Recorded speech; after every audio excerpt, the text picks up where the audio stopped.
Hello everyone, welcome to my YouTube channel. आज के video में class 10th board and 12th board का एक इम्पोर्टेंट चैप्टर करंट इलेक्ट्रिसिटी, उसके ऊपर मैं वीडियो बनाया हूँ। इस वीडियो में मैं आपको 5 most important questions current electricity chapter का बताऊँगा। अगर समझ लीजिए आपको कुछ भी पता नहीं है, 10th बोर्ड में या 12th बोर्ड में आपको इलेक्ट्रिसिटी चैप्टर अभी तक स्टार्ट नहीं किए गए, उसका बेसिक आपको कुछ भी पता नहीं है, देन ये 5 क्वेश्चन अगर पहले आप करेंगे देन आपका बेसिक पूरा स्ट्रॉन्ग हो जाएगा। और ऐसा कोई भी बोर्ड एग्जाम नहीं है, जैसे 10th बोर्ड एग्जाम हो गया, 12th बोर्ड एग्जाम हो गया, यहाँ पे करंट इलेक्ट्रिसिटी से क्वेश्चन नहीं आता। ये एक मेजर चैप्टर है दोनों के दोनों बोर्ड एग्जाम में। तो जो 10th के स्टूडेंट हैं उनके लिए तो वो बहुत ही ज़रूरी है, और जो 12th के स्टूडेंट हैं जिनका बेसिक स्ट्रॉन्ग नहीं है, मतलब वो 10th में इतने अच्छे से करंट इलेक्ट्रिसिटी में प्रिपेयर नहीं किए हैं, लेकिन 12th में वो बहुत वास्ट हो जाता है, देन अगर बेसिक से आप शुरू करना चाहते हैं देन ये वीडियो आपके लिए है। इसमें आप डिटेल्स में समझ पाएंगे कि ये क्वेश्चन जो यहाँ पे मैंने आपको मेंशन किया हूँ, उस क्वेश्चन को आपको पहले सिस्टमेटिक वे में आपको सॉल्व करना है। वो डायरेक्टली बुक के हेडिंग से आपको मिल जाएगा। इसके रिलेटेड कुछ वीडियो मैंने मेरे चैनल में अवेलेबल है, मैं उसका डिस्क्रिप्शन में लिंक भी दे दूंगा। अगर वो 5 क्वेश्चन आप करते हैं देन आपका पूरा बेसिक स्ट्रॉन्ग हो जाएगा। चलिए वीडियो को शुरू करते हैं। तो पहला जो क्वेश्चन है वो है ओम्स लॉ। यहाँ पे देखिए क्वेश्चन कैसे लिखा है, state Ohm's law and define resistivity and writes it units. तो पहले आपको मतलब ओम्स लॉ जो equal to V directly proportional to I होता है, और V इक्वल टू IR जो होता है, इसके ऊपर डिटेल्स में लिखना है। इसके रिलेटेड जो ग्राफ होता है, लीनियर ग्राफ, वो भी कभी कभी पूछता है एग्जाम में, वो भी आप मतलब आपको अच्छे से प्रिपेयर करना है। और जो रेजिस्टिविटी हो गया रो, इसके ऊपर भी आपको क्वेश्चन आता है। तो ये दोनों आपको पहले डिफाइन करना है, इसके ऊपर बेसिक से पहले आपको पढ़ना है, और ओम्स लॉ बहुत अच्छे से आपको समझना है। देन आगे पोटेंशियल मतलब करंट क्या है, देन आके रेजिस्टेंस क्या है, ये सब चीज़ आपको धीरे धीरे समझ में आएगा। तो पहला हो गया Ohm's law.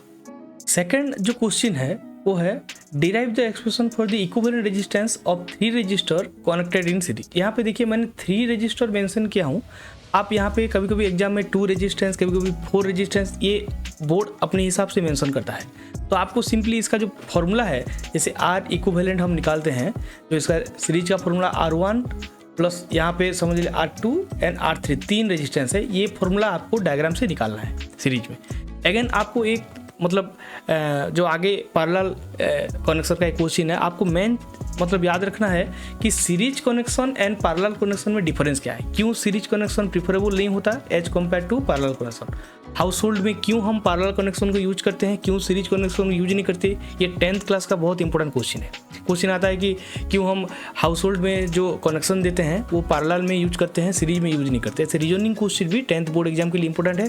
12th board exam के लिए भी इसके रिलेटेड सीरीज पैरेलल रिलेटेड बहुत सारा रीजनिंग क्वेश्चन आता है। एंट्रेंस पॉइंट ऑफ व्यू के लिए भी सीरीज एंड पैरेलल बहुत ही इंपॉर्टेंट मतलब क्वेश्चन है। थर्ड जैसे मैंने बोला था नेक्स्ट पैरेलल है, लेकिन इसका क्वेश्चन टाइप देखिए, वो एक क्वेश्चन टाइप था डायरेक्टली यहाँ पे मेंशन हुआ था, ये अलग एक क्वेश्चन टाइप है। यहाँ पे डायरेक्टली मेंशन नहीं होगा, लेकिन यहाँ पे क्वेश्चन मतलब बोर्ड अपने जो रिक्वायरमेंट है उसी हिसाब से आपको वहाँ पे सॉल्व करना पड़ेगा। जैसे यहाँ पे मेंशन किया देखिए 2 रेजिस्टेंस R1 एंड R2, मतलब वो ऑलरेडी नेम दिया है, are connected in parallel across a battery of voltage भी, मतलब आपको पूरा सर्किट डायग्राम ड्रॉ करना है।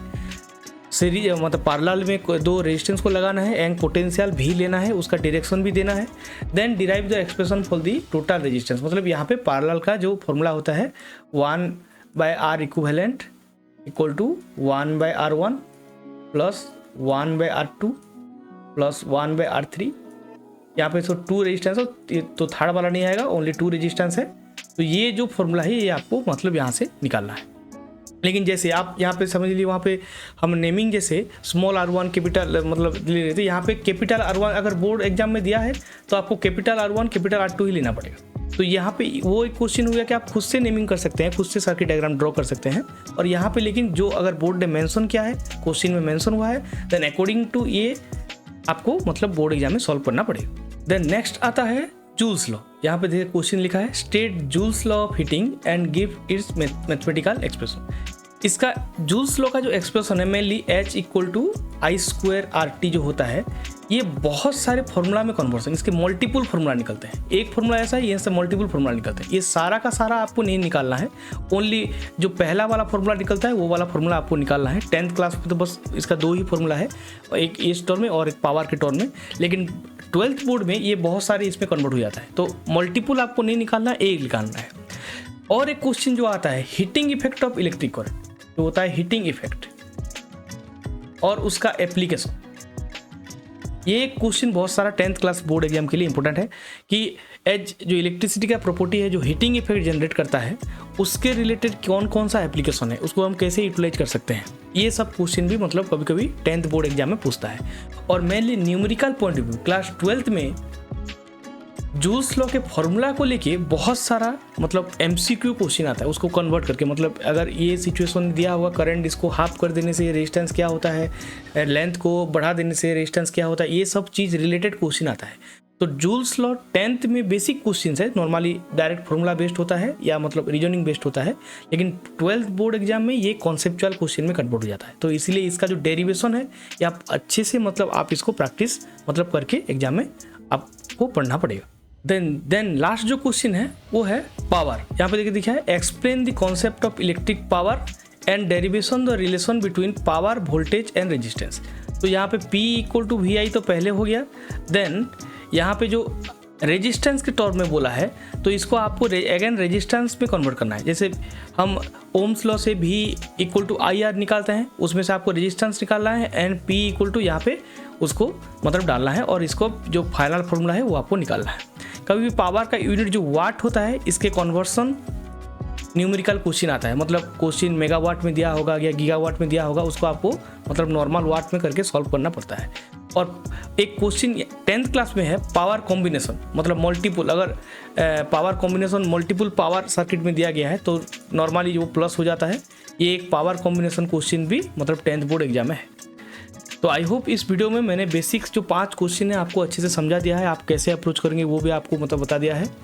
ये 5 रिलेटेड जो क्वेश्चन है आप डायरेक्टली बुक में इसको मिल सकता है आपको, मतलब इसका कोई भी मतलब कन्फ्यूजन नहीं है। कोई भी NCERT बुक में आपको मिल जाएगा, कोई रेफरेंस बुक में आपको मिल जाएगा, हर जगह ये मिल जाएगा। और इसका डेरिवेशन भी जो उतना डिफिकल्ट नहीं है, बेसिक मैथमेटिक्स डेरिवेशन है, कोई ऐसे न्यूमेरिकल टाइप का डेरिवेशन नहीं है, लेकिन इसके रिलेटेड जो सर्किट डायग्राम है वो बहुत इंपॉर्टेंट है।